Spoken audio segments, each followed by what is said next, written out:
Hola, ¿qué tal? Buenas tardes. El día de hoy vamos a ver pues un tema bastante importante. Vamos a darle continuación a lo que hemos estado revisando sobre el síndrome de distrés respiratorio agudo. Ya anteriormente les había comentado la importancia del diagnóstico, eh, cuáles han sido los avances en cuanto a ese rubro. También ya vimos un poco en cuanto a los avances del rubro en el tratamiento. Ya vimos que efectivamente pues aún nos estamos dedicando al tratamiento basado a la enfermedad descadenante. Aún no se tiene algún tratamiento específico para el síndrome de distrés respiratorio agudo. Y con respecto a el tratamiento, vemos también un apartado que es la cuestión de la ventilación mecánica, que actualmente pues aún sigue siendo la perla de la corona en el tratamiento del síndrome de distrés respiratorio agudo. Y bueno, ¿cuáles son los objetivos de la ventilación mecánica? Bueno, realmente el tratamiento está basado en reposar los músculos respiratorios y mantener un adecuado intercambio de gases mientras se mitigan los efectos deleterios de la lesión inducida por la ventilación mecánica, ¿verdad? Realmente lo que se trata de hacer en dar un tratamiento adecuado ventilatorio es ofrecer una oxigenación adecuada al paciente mientras mejora la condición descadenante. Entonces, realmente los objetivos que tenemos con la ventilación mecánica y todas las características que debemos de cuidar es con el objetivo de evitar precisamente eso, ¿no? Mayor lesión. Y eso pues ya lo sabemos que viene desde Hipócrates, que dice primum non nocere, primero no hacer daño, y pues evitar este daño que puede al final ser la causa de que de perder pacientes, ¿verdad? Y aquí sería interesante ver por qué los paradigmas actuales en la ventilación mecánica. Y realmente eh, este paradigma está basado en lo que viene siendo la fisiopatología hacia la práctica clínica. ¿Qué nos referimos? Si nosotros conocemos la fisiopatología del síndrome de distrés respiratorio agudo, nosotros vamos a poder comprender el por qué nosotros utilizamos las medidas tan conocidas ya en diferentes medios, en diferentes artículos que se han revisado. Y para poder comprender, bueno, debemos de entender que el síndrome de distrés respiratorio agudo es una lesión pulmonar de tipo inflamatoria difusa, como ya habíamos comentado en la previa presentación, y que la hipoxemia tiene una característica de ser refractaria, y esto es debido a que la etiología es por la presencia de cortocircuitos o shunts, debido a que existe un incremento de la permeabilidad alveolo-capilar. También una característica que tiene este síndrome de distrés respiratorio, bueno, pues así como una esponja, el llenarse de agua, pues incrementa de peso, y obviamente al llenarse una esponja de agua también hay una disminución del tejido aireado, una característica también del síndrome de distrés respiratorio agudo. Y existe una disminución de la distensibilidad pulmonar.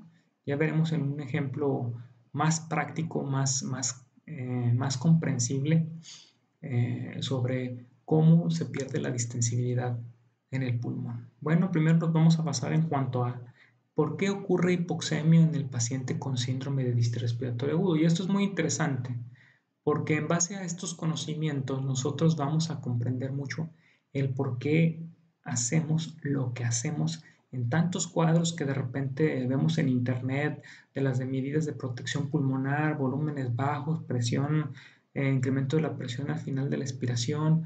Todas esas medidas a veces solamente las vemos, pero no analizamos por qué se están utilizando esas medidas. Y realmente el conocer los fundamentos fisiopatológicos nos ayudan a comprender más el por qué llevar esas medidas.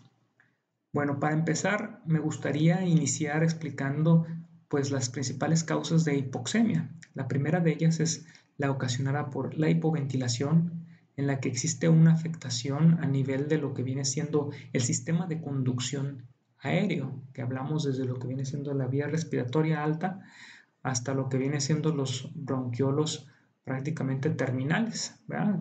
Todo el componente de conducción que no participa en el intercambio gaseoso. Entonces, cualquier alteración que promueva alteraciones en la hipoventilación, y me refiero por ejemplo, a obstrucción de la vía aérea cuando existe una broncoespasmo, ¿verdad? Cualquier afectación en el sistema de conducción, pues lo conocemos como hipoventilación y es una causa de hipoxemia. Y la otra que tenemos es cuando existe una afectación en lo que viene siendo la membrana que divide el alveolo con el capilar pulmonar, ¿sí? Está constituido por el endotelio capilar, el espacio intersticial y por lo que viene siendo los neumocitos, ¿verdad? Cualquier alteración que promueva un incremento o la disminución de la capacidad de la difusión del oxígeno y el dióxido de carbono a este nivel, bueno, se le conoce como alteración de la membrana alveolo arterial. Y de igual manera, también puede existir alguna alteración en este binomio de alveolo capilar, en la que está un bloqueo a nivel de lo que viene siendo el capilar. No hay una circulación adecuada, ¿sí? Por lo tanto, la relación BQ está muchísimo más incrementado el volumen y la perfusión es prácticamente cero, por eso le decimos que es un BQ al infinito. Bueno, en este caso también, al no haber presencia de sangre a nivel de este capilar, pues evidentemente tampoco va a haber el proceso de la hematosis. Por lo tanto, es una causa de hipoxemia.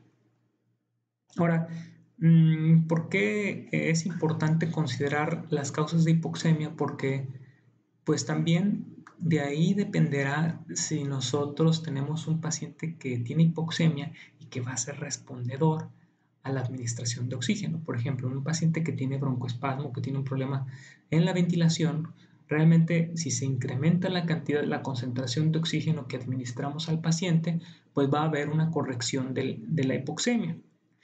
De igual manera, si existe una alteración en la membrana alveolo-capilar, nosotros incrementamos la concentración de oxígeno y por leyes físicas, al incrementar esta concentración va a haber un incremento de la capacidad de oxigenación. Por lo tanto, tanto la administración de oxígeno como en hipoventilación como en las alteraciones de la membrana alveolar capilar, pues va a haber una normalización de la oxigenación. De igual manera, en las alteraciones BQ, aquí un ejemplo podríamos hacer lo que es el embolismo pulmonar también. Precisamente pues el hecho de que no haya una circulación a este nivel, bueno, esta sangre que le correspondería pasar por este alveolo, pues pasaría a través de otro alveolo y eso le permitiría que al incrementar la cantidad de oxígeno inspirado, pues también de igual manera se corregiría la hipoxemia. ¿Y qué es lo que pasa en los cortocircuitos? ¿En qué consisten los cortocircuitos? Bueno, aquí pues no existe una alteración como tal en la capacidad del intercambio gaseoso alveolo capilar hasta cierto punto, porque pues podemos ver que también existe un cierto componente en el síndrome de distrés respiratorio agudo con el intercambio a través de la membrana alveolo capilar. No existe una afectación en la circulación, ¿sí? En primera instancia, podemos ver que existe una permeabilidad de la circulación a nivel del capilar pulmonar. Sin embargo, existe una ocupación alveolar. Entonces aquí el problema no es tanto la ventilación, aquí tampoco no es tanto la membrana alveolo capilar ni tampoco la circulación capilar. Aquí el problema es de que el alveolo está ocupado. Entonces, aquí podemos ver, pues, las diferentes causas de hipoxemia, ¿verdad? Aquí podemos ver que la hipoventilación está relacionado con el sistema de conducción respiratorio, ¿verdad? Aquí podemos ver la alteración de la membrana alveolo capilar, pues es principalmente esta interfaz entre lo que viene siendo el vaso sanguíneo y lo que viene siendo el alveolo. Aquí podemos ver pues alteraciones de la ventilación-perfusión, en la que pues el lugar que está afectado sería la región donde está circulando la sangre, los capilares. Si se bloquea este nivel, pues evidentemente no habrá paso de sangre y por lo tanto no ocurrirá esta difusión. Y de igual manera, los shunts o cortocircuitos en español, hay una ocupación alveolar, y eso ya lo explicamos en la anterior presentación de por qué ocurre ocupación alveolar en el síndrome de distrés respiratorio. Y ahora se preguntarán, ok, está muy bien, ¿y la hipoxemia por qué es refractaria en los cortocircuitos? Como ya vimos, prácticamente en las 3 causas de hipoxemia que revisamos ya, hipoventilación, alteraciones en la membrana alveolo-capilar y en lo que viene siendo la ventilación-perfusión, hay una corrección de la hipoxemia. Pero entonces, ¿por qué en los cortocircuitos, a pesar de que le ponemos el FiO2 al 100%, no hay una corrección de la hipoxemia? Y esta imagencita en caricatura, que con mucho gusto yo se las diseñé un poquito, bueno, con respecto a los eritrocitos, porque esta ya es una imagen que la tomé del libro del West. Podemos ver, en situación normal, aquí podemos ver 2 eritrocitos que van a ir por en 2 alveolos diferentes. Este eritrocito va a pasar por este alveolo que está normal, no hay alteración alguna, y va a llevar a cabo su proceso de oxigenación. Y aquí lo podemos ver ahora aquí todo rojito, muy bonito. De igual manera, este eritrocito inicialmente pues con exceso de CO2 y sin oxígeno, ¿verdad? No está adecuadamente oxigenado, pasa a través del alveolo, y de igual manera al final los dos se juntan a presumir qué tan oxigenados están, ¿verdad? Aquí podemos ver una situación normal. Ahora, ¿qué ocurre en los cortocircuitos? Vamos a suponer que, pues recordemos que en los pacientes que tienen síndrome de distrés respiratorio agudo tenemos pocas áreas aereadas y tenemos alveolos que están con ocupación alveolar. Aquí podemos ver que está ocupado este alveolo por el exudado intraalveolar y por lo tanto no puede llevarse a cabo el proceso de la metosis. Entonces, ¿qué es lo que pasa? Aquí llega la sangre, pasa por el alveolo que está normal, ocurre la hematosis de manera adecuada y aquí está el eritrocito bien oxigenado. Pero ¿qué es lo que sucede con este otro eritrocito? Pues pasa y no puede llevar a cabo la hematosis adecuadamente, no puede llevar a cabo el intercambio gaseoso y por lo tanto termina regresando también con hipoxemia. ¿Y qué es lo que va a ocurrir? Pues yo, aunque incremente la administración de oxígeno, lo único que vamos a aumentar es la administración de oxígeno de este alveolo. Sin embargo, a pesar de ese incremento de oxígeno, esta distribución de sangre, o esta cantidad de sangre, que más o menos es el 50% de la cantidad total, considerando que los dos eritrocitos son el 100%, bueno, el 50% de los eritrocitos van a llegar sin oxigenación. Entonces, por más que yo trate de aumentar el aporte del oxígeno, los cortocircuitos van a estar ocasionando que la mitad de mi sangre, en este caso en específico, esté llegando desoxigenada. Entonces, es por eso que no son respondedoras a la administración de oxígeno. ¿Y cuáles son las otras características que presenta el paciente con síndrome de distrés respiratorio? Bueno, pues también al haber la presencia de muchos alveolos muchos alveolos que están con ocupación alveolar, con un proceso inflamatorio importante, pues podemos ver que la capacidad de nuestro globo, aquí representado como un globo, pues está disminuida, ¿verdad? De tal manera que nuestra zona aereada está disminuida, por lo que nosotros podríamos considerar que la porción funcional de nuestro pulmón termina siendo un globito pequeño, y ahí es donde viene la definición del baby lung. Entonces, también con este ejemplo nos puede explicar el por qué en un paciente que tiene síndrome de distrés respiratorio agudo hay una menor aeración y está incrementado el peso, ¿no? Recordemos pues que el agua definitivamente, también la celularidad de las células inflamatorias, los líquidos, pues tienen mayor peso que el aire, y por lo tanto hay un incremento del peso del pulmón. Ahora también ¿Por qué se dice que un paciente que tiene síndrome de distrés respiratorio agudo está disminuido la distensibilidad? Bueno, en sí la distensibilidad se refiere a la capacidad de incremento del volumen con la administración de una unidad de presión. ¿A qué me refiero? Ponemos de ejemplo un globo grande. Yo creo que sí les ha tocado de repente inflar un globo grande, no se necesita mucha presión, uno agarra el globo y apenas uno empieza a meter un poquito de presión y el globo se empieza a inflar con bastante facilidad, ¿verdad? Entonces podemos decir que ese globo tiene una adecuada distensibilidad porque se requiere muy poca administración de presión y logramos una adecuada entrada de volumen. No siendo así un pequeño globo, cuando agarramos un globito de esos de los pequeñitos, de los delgaditos, realmente para iniciar a inflar ese globo de repente puede llegar a ser difícil. Entonces, aquí como podemos ver en la foto, pues esta persona está haciendo un esfuerzo importante para lograr empezar a meter volumen a este globo.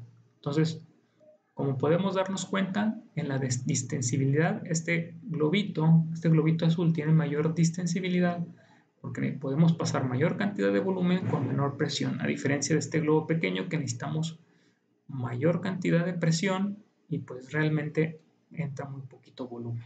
Entonces, ¿qué es lo que buscamos en un pulmón con síndrome de distrés respiratorio agudo? Bueno, como podemos ver, pues tener una presión inicial lo suficiente como para evitar que se colapse y para poderlo inflar sin mayor esfuerzo.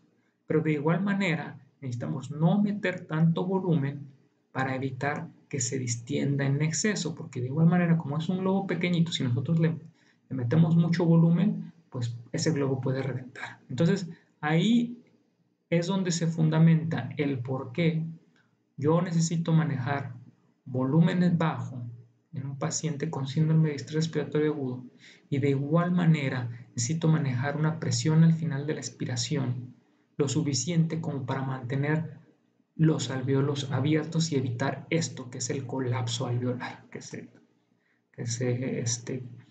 se colapse el alveolo y eso también, el cizallamiento va a ocasionar que haya mayor lesión. Y lo que les acabo de explicar, bueno, esta gráfica lo explica de una manera más científica, ¿verdad? Como podemos ver aquí el punto de inflexión en este caso, en este caso de estos lobitos, por decirlo así, más o menos a una presión de unos 14 centímetros de agua, nosotros empezamos a incrementar la presión y no hay entrada de volumen suficiente hasta que llegamos a un punto de inflexión donde por cada centímetro que aumenta la presión se incrementa de una manera más importante el volumen que va entrando hasta que llegamos a un punto de inflexión superior donde no importa que le aumentemos la presión más, ya no se incrementará aún más la cantidad de volumen que entra.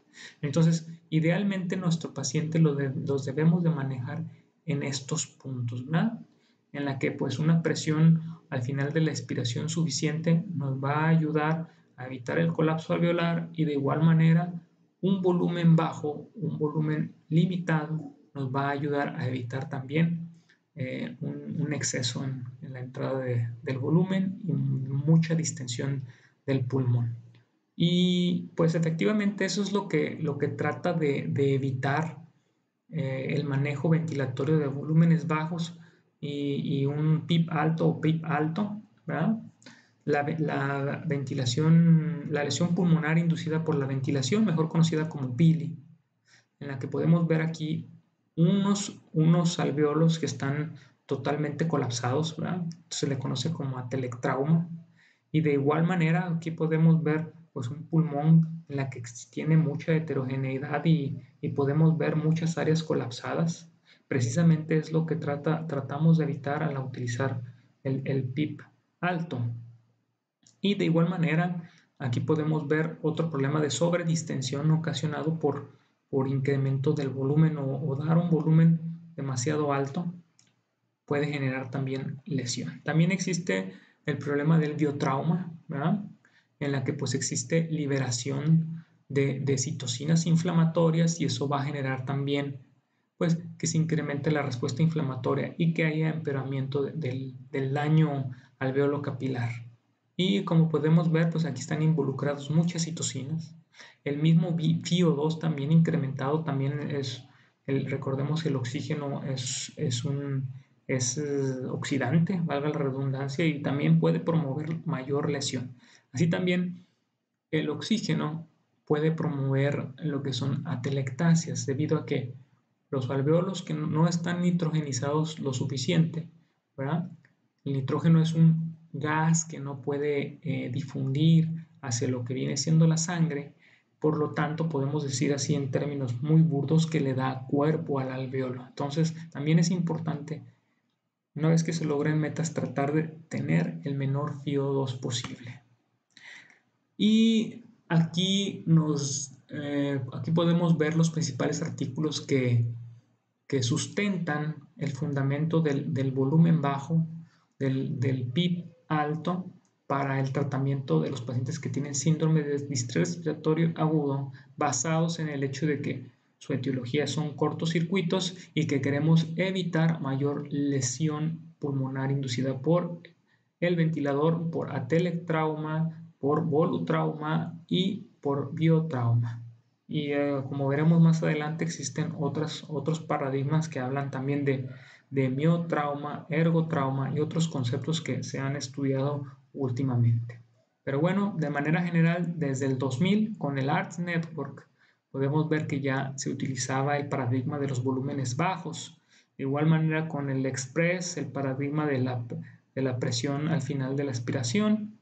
El Loves, también en el 2008, en el Lancet, donde habla acerca de las estrategias de ventilación con volúmenes bajos, y también otros paradigmas que tenemos con respecto al manejo de pacientes con síndrome de distrés respiratorio agudo severo, el uso de bloqueadores neuromusculares en el Accuracy del 2010.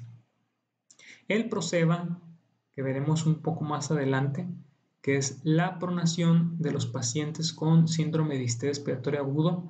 Tenemos ese conocimiento desde el 2013. En el 2016, el uso del driving pressure o la presión de distensión para la monitorización de los pacientes con síndrome de distrés respiratorio agudo. Otros paradigmas que hemos tenido es sobre el uso de membrana extracorpórea para el manejo de pacientes con síndrome de distrés respiratorio agudo severo. Y pues más recientemente, en el 2019, nuevamente respuesta a la Accuracy, pues podemos ver el ROSE, en la que nuevamente vuelve a estudiar el bloqueo neuromuscular. Y de igual manera, aquí tenemos otro estudio relativamente reciente sobre manejo farmacológico con interferón beta 1A, que de igual manera no hubo mejoría en los pacientes con síndrome de distrés respiratorio agudo. Y así podemos ver nuevos estudios, por ejemplo, este metaanálisis del 2019, en la que se determinó que realmente mayores niveles de PIB arriba de 15 centímetros de agua no hay mejoría de la mortalidad. Así de que ya aquí vienen que las recomendaciones principalmente, pues no manejar PIB más allá de los 15 centímetros de agua, y de igual manera no a la utilización de las maniobras de reclutación alveolar, ¿verdad? Y otros estudios más que nada también de investigación sobre los efectos que tiene el PIB, tanto en los cortocircuitos como en el BQ y en la aeración de los pulmones, términos que ya vimos anteriormente. Bueno, y a todo esto, entonces, ¿cómo es que yo debo de programar mi ventilador? Eso es lo más importante. Bueno, muchas veces vemos paradigmas y vemos cuadritos. Bueno, en primer lugar creo que es importante entender por qué hacemos las cosas. ¿Por qué? Porque sí es muy importante hacer una determinación del peso predicho del paciente. Es muy importante ver cuántos mililitros por kilo voy a administrar a mi paciente, pero también quiero hacer énfasis que es también muy importante no solamente quedarnos cuadrados ahí. Necesitamos monitorizar al paciente y ver y adecuarlo de acuerdo a nuestro contexto clínico. Y más adelante con los ejemplos lo vamos a ver. Hay que medir la estatura del paciente en primer lugar. hay que ver cuál es el peso predicho. Aquí está la fórmula. En muchas tablitas la pueden anotar ahí en sus guías donde ustedes deseen. Y pues tenemos que en hombres lo podemos obtener con 50 más 0.91 con talla menos 152.4. Y en mujeres prácticamente está igual, nada más que aquí es con 45.5. ¿Verdad? Entonces, ya con esta formulita nosotros podemos determinar cuál es el peso predicho y partir de ahí. Entonces, vamos a empezar con un ejemplo.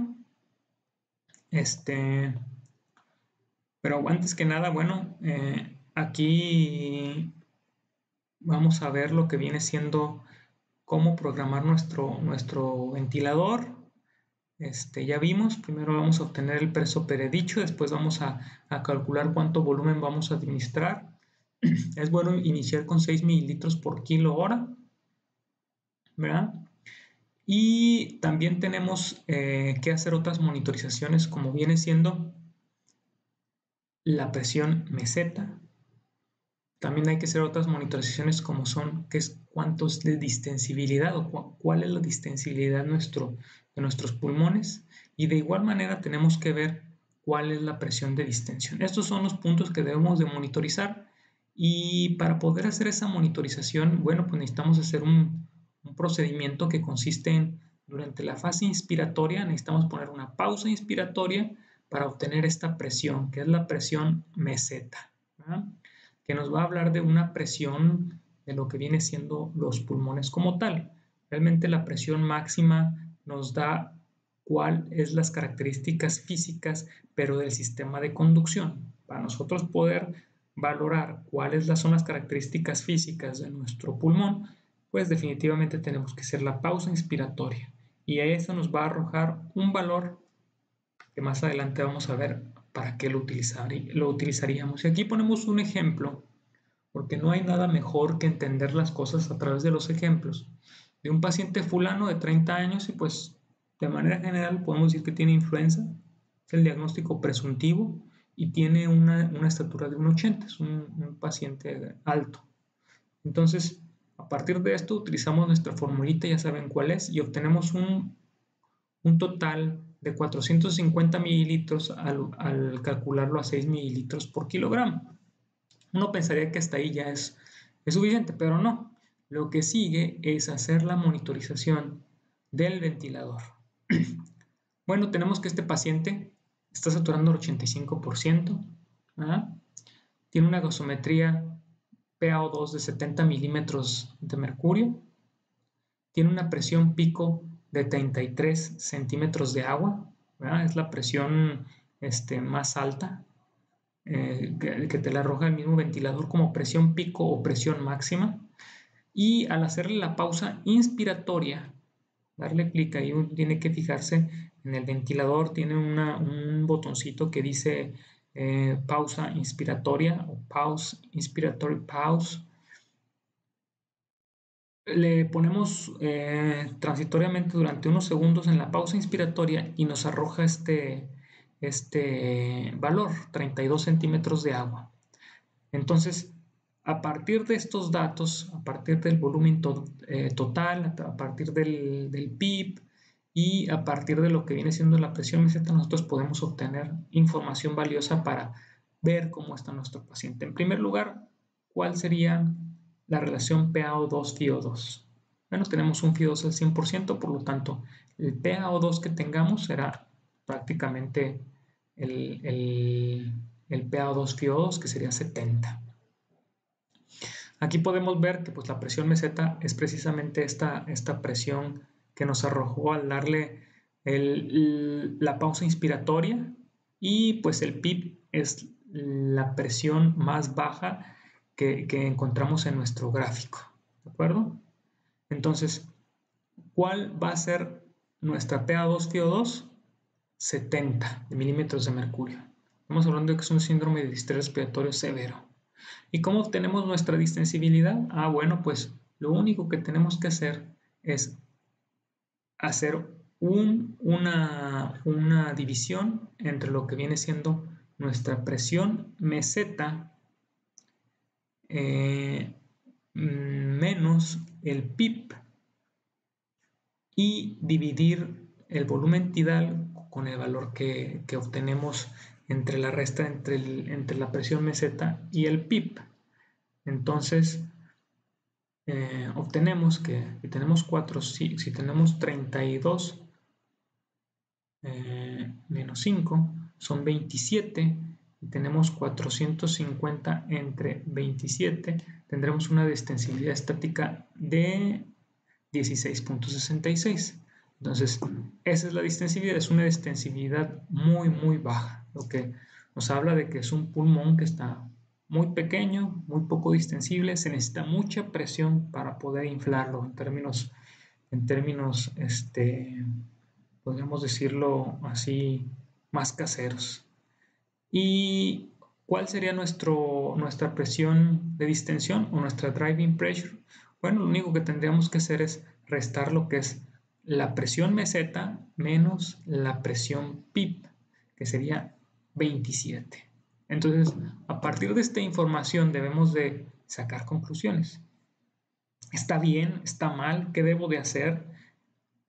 Y precisamente aquí es donde viene lo que tenemos que hacer de intervenciones. Y hay muchos cuadritos, aquí yo puse la de Avento, que es un cuadrito muy, muy práctico, pero en pocas palabras lo que viene a decirnos es de que si nuestro paciente tiene ya una relación PaO2-FiO2 ya entre moderada y severa, pues ya es importante iniciar manejo de volúmenes bajos, manejo de presión al final de la aspiración altos, con el objetivo de obtener ciertas condiciones específicas, como por ejemplo mejorar la relación PaO2-FiO2, tratar de monitorizar el CO2, que no se nos vaya más allá de 48 milímetros de mercurio, porque el hecho de manejar volúmenes bajos, pues precisamente va a tender a haber un incremento del CO2, tratar de tener objetivos de saturación de oxígeno entre 88 y 94%,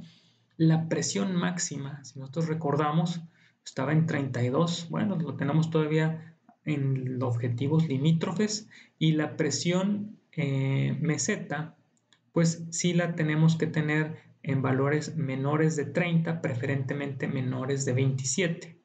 ¿verdad?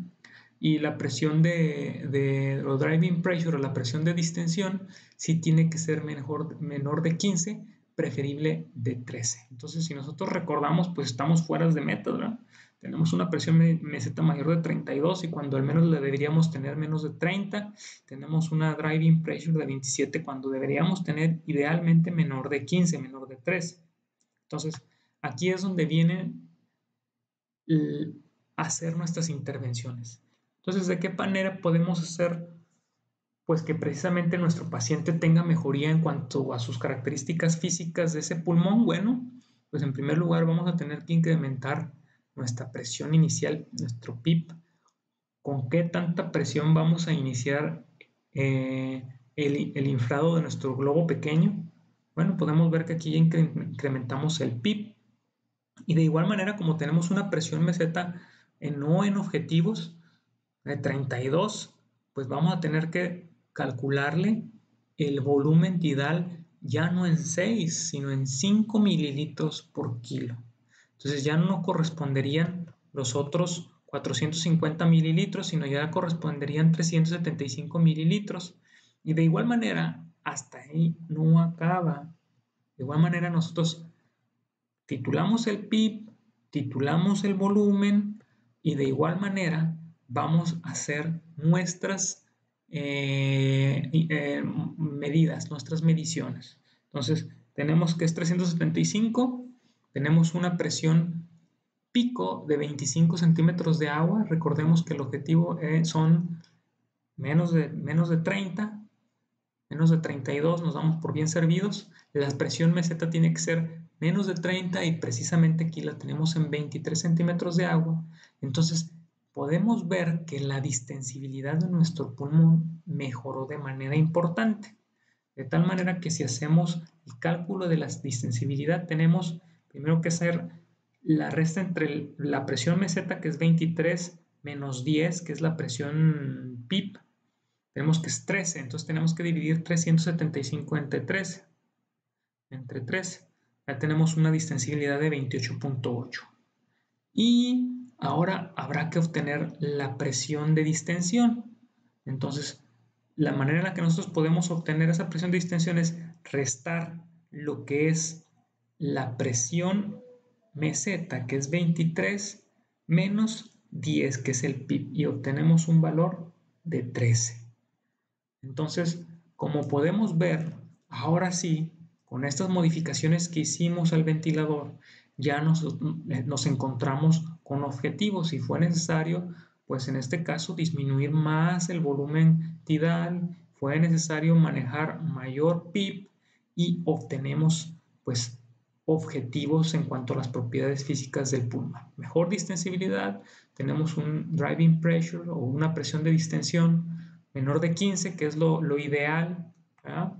Y desde este momento nosotros estamos protegiendo nuestro pulmón de volutrauma y de atelectrauma. Lo que sigue es, pues, ya vemos que está saturando el 98%, bueno, estar titulando y disminuir el FiO2 gradualmente, siempre y cuando se mantengan los objetivos de oxigenación. Hay que vigilar el CO2 porque como vimos, pues hubo necesidad de incrementar, de disminuir el volumen tidal y eso pues aumenta la probabilidad de que vaya a aumentar el CO2. Entonces hay que vigilar que no se nos vaya a disparar y que nos vaya a causar una acidosis respiratoria y de igual manera el PaO2. Ahora aquí tenemos otro caso, es un caso totalmente diferente y más que nada voy con el tema de no hay que ser tan cuadrados. Obviamente los paradigmas del síndrome de distrés respiratorio agudo en cuanto a volúmenes bajos, PIB alto, está dado a la fisiopatología que ya ampliamente hemos revisado tanto en la anterior presentación como al inicio de esta presentación de por qué estamos bajando el volumen tidal a los pacientes y por qué estamos incrementando el PIB. También hay ciertas patologías que no va a ayudar para nada en situaciones específicas. Por ejemplo, un paciente que tiene un problema de POC, que tiene una enfermedad asma, una crisis asmática, realmente ahí cambian totalmente los paradigmas. Ahí el contrario, el utilizar PIB altos podría ser deleterio para el paciente. Entonces, también hay que ubicarnos en el contexto del paciente. No todos los pacientes son candidatos a manejarlos con volúmenes bajos. No todos los pacientes son candidatos a manejarlos con PIB altos por el simple hecho de tener hipoxemia.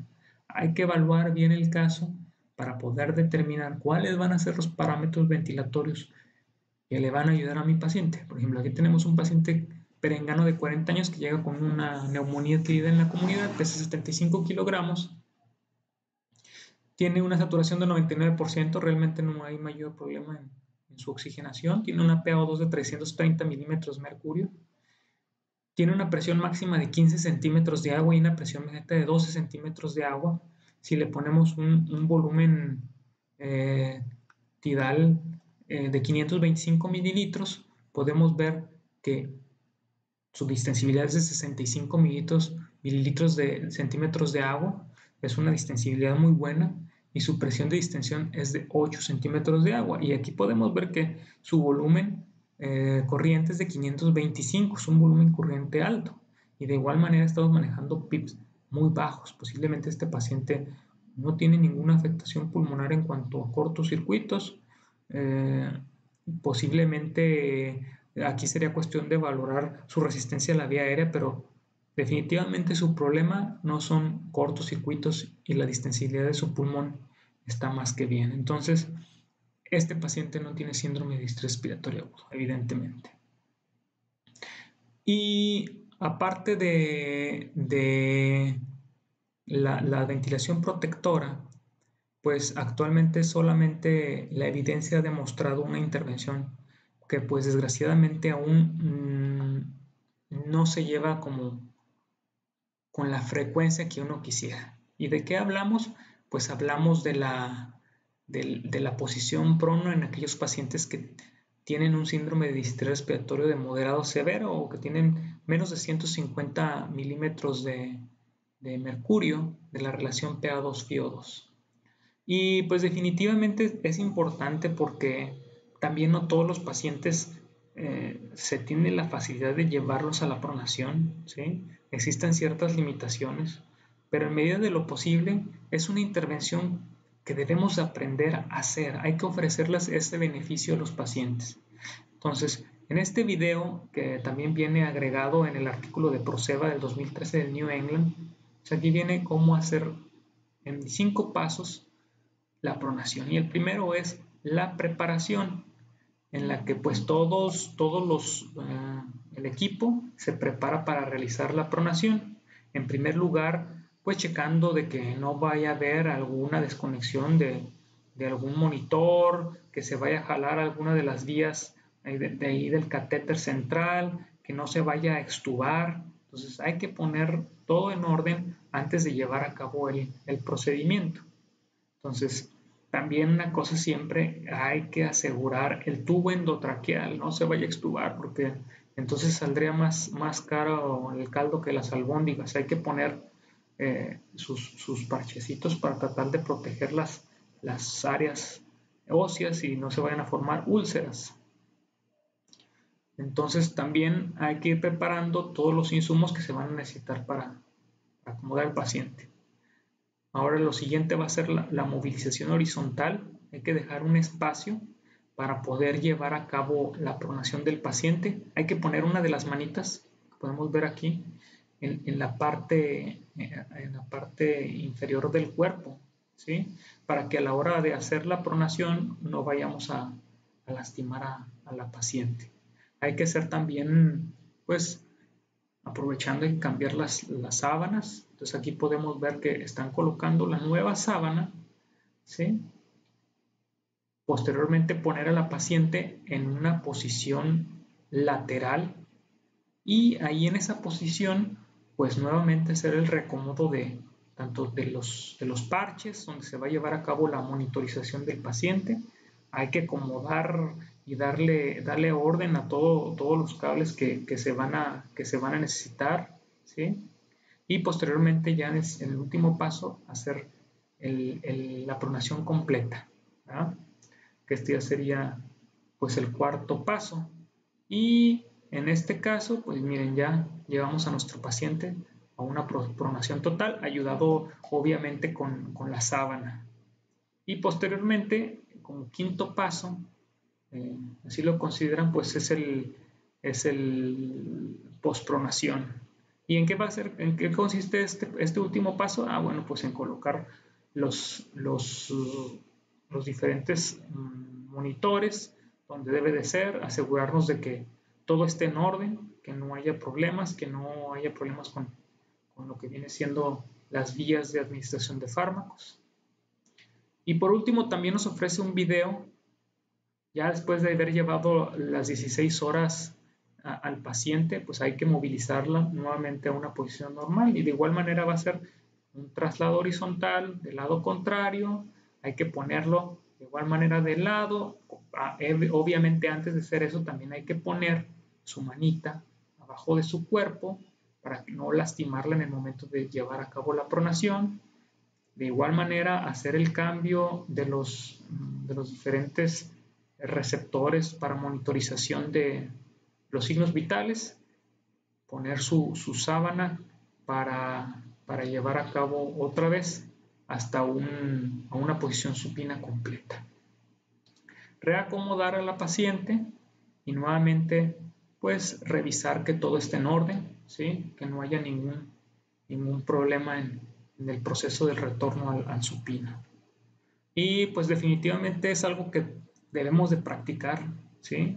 Es una medida que definitivamente es importante llevar en nuestros pacientes.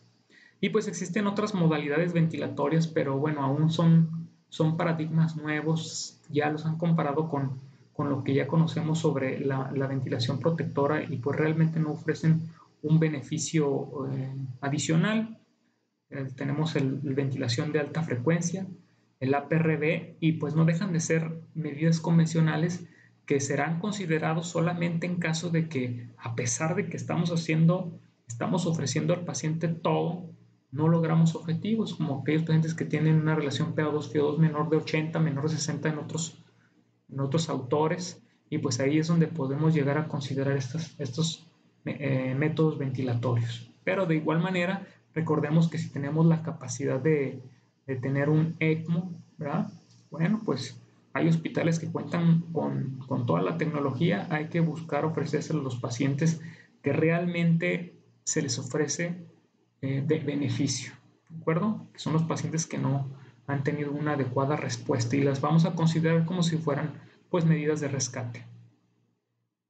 Y pues todavía existen ciertos estudios que están viendo la posibilidad de ofrecerles pues una ventilación mecánica ultraprotectora, ¿verdad? En la que se están manejando pues volúmenes muy bajos, ¿sí? Con el objetivo de pues de evitar la lesión pulmonar.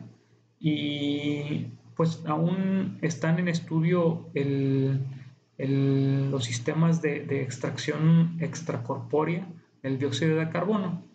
¿Y todo por qué? Bueno, porque recordemos que los mecanismos de lesión pulmonar que estamos enfrentando actualmente con las medidas de ventilación protectora es con el objetivo de evitar el voluptrauma y el atelectrauma, pero existen otras etiologías de lesión pulmonar como es el ergotrauma, que es un poder mecánico excesivo, y pues también esto ha cambiado mucho porque pues anteriormente decíamos que para abatir la hipercapnia en los pacientes que tienen una ventilación mecánica con bajos volúmenes, para tratar de evitar la hipercapnia, pues aumentar la frecuencia respiratoria, y pues en algunos estudios se ha demostrado pues que eso incrementa el poder mecánico.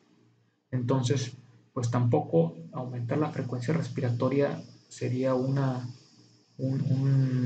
método suficientemente seguro para lograr abatir la hipercapnia.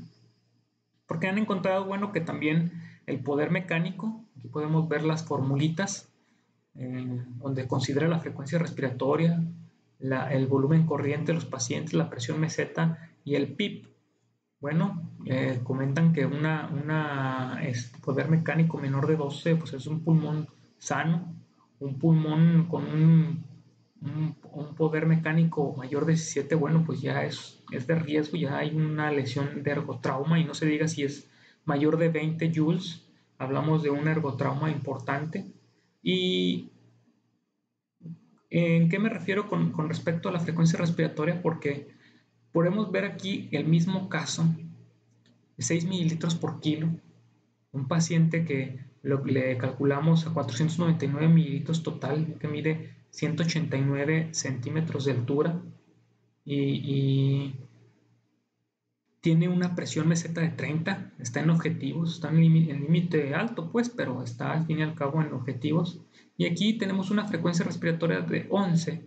¿Cómo el incrementar a una frecuencia respiratoria del doble puede incrementarnos la presión, el poder mecánico a tal grado de 23 Joule por minuto, cuando normalmente con 11 de frecuencia respiratoria es de 11.8 Joule por minuto?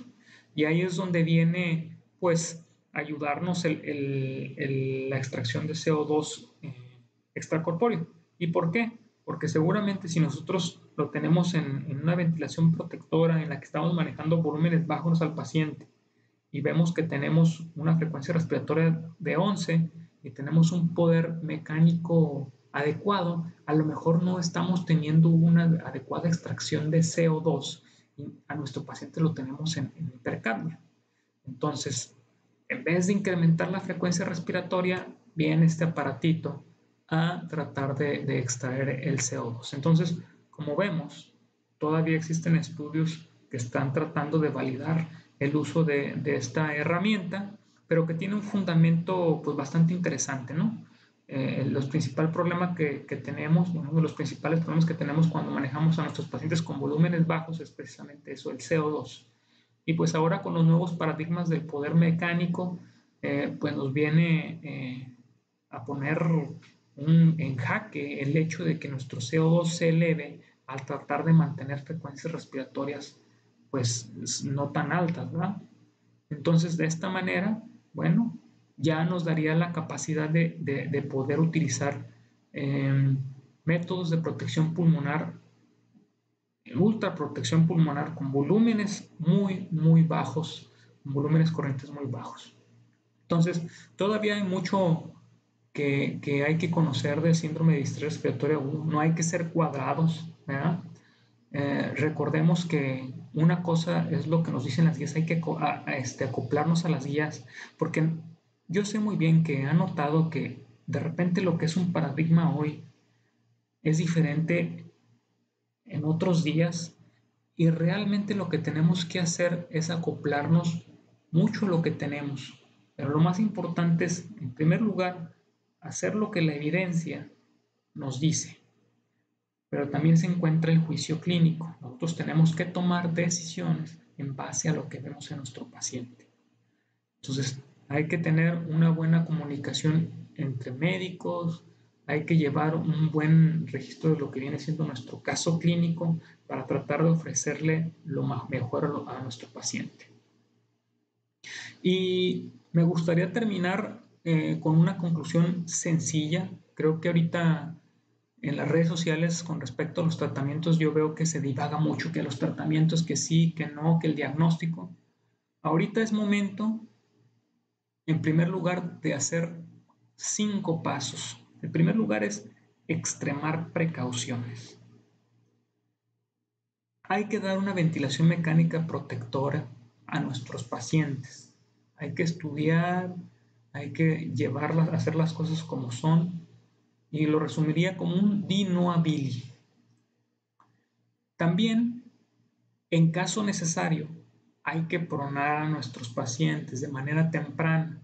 Entonces, de manera general, hay que poner espaldas para arriba a nuestros pacientes, siempre y cuando también cumplan criterios que les van a beneficiar. También, como ya les dije, no todos los pacientes son candidatos a la pronación.